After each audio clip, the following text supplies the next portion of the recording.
সবার সঙ্গে সবসময় তর্ক করতে নেই। কেউ যদি আপনাকে বলে গরু আকাশে উঠতে পারে, তাহলে তাকে আপনি জানান যে হ্যাঁ, আপনিও তাই বিশ্বাস করেন।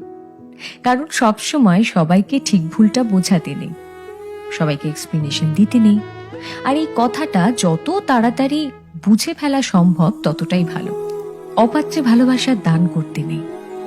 আর কখনো কখনো নিজের থেকে বেশি অন্য কাউকে ভালোবাসতে নেই। নিজের সমস্ত দুঃখ কষ্টের কথা সবাইকে বলতে নেই। বিশেষ করে নিজের দুর্বলতাগুলো কারোর সঙ্গে শেয়ার করতে নেই। কিছু জিনিস একটু ব্যক্তিগত রাখা দরকার। হাত পেতে কখনো ভালোবাসা চাইতে নেই, কারোর কাছে প্রায়োরিটি চাইতে নেই। কেউ যদি সঙ্গে থাকতে না চায়, তাহলে তাকে জোর করে হাতে পায়ে ধরে আটকে রাখতে নেই। আর সব থেকে বড় কথা, যেখানে কদর নেই সেখানে